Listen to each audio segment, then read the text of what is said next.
Les vraies voix Sud Radio, ça fait du clic sur les réseaux sociaux. Et c'est avec Félix Mathieu et c'est un meurtre horrible qui suscite beaucoup de commentaires. Le hashtag Justice pour Lola en top tendance sur Twitter. Oui, avec des responsables politiques qui à droite mettent en avant ces deux informations, la nationalité algérienne de la meurtrière de la collégienne et l'OQTF dont elle faisait l'obligation de quitter le territoire français. Rarement acte administratif aura aussi mal porté son nom tant ils sont peu exécutés, écrit par exemple le président des sénateurs LR Bruno Retailleau.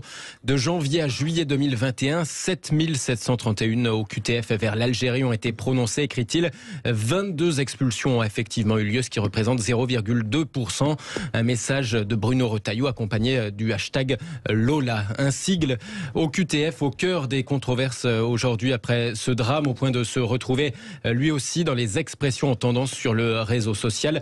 Philippe de Villiers y va encore plus fort, je le cite. L'assassinat horrible de la petite Lola indique qu'un cran est franchi dans le lien immigration-insécurité, écrit-il. Beaucoup de partisans, par ailleurs, de Marine Le Pen relaient sur Twitter son intervention de cet après-midi à l'Assemblée nationale. Trop de crimes et de délits sont commis par des immigrés clandestins que l'on n'a pas voulu ou pas su renvoyer chez eux.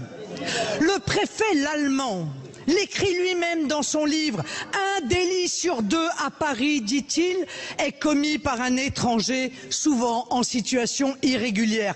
Même tonalité chez Nicolas Dupont-Aignan. Non seulement la principale suspecte était en situation irrégulière, mais surtout elle faisait l'objet d'une OQTF. On comprend mieux le silence abject de Macron. C'est ce qu'écrivait ce matin l'ancien candidat de Debout la France avant qu'on apprenne finalement que le président de la République avait reçu les parents de la victime pour les assurer de tout son soutien. Alors d'autres, au contraire, s'indignent après, par exemple, cette révélation du journaliste de BFM, Raphaël Grabli.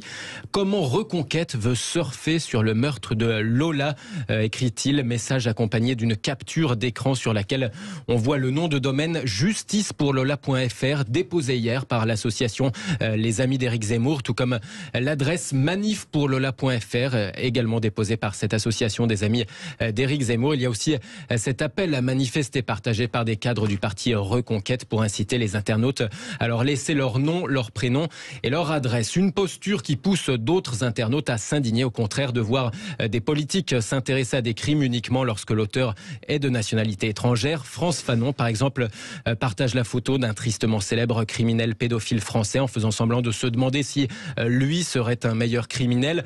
D'autres, comme Paloma Delis, partagent des listes entières de criminels français dans une surenchère volontairement sordide pour questionner le lien supposé entre ces faits atroces et la nationalité de l'auteur.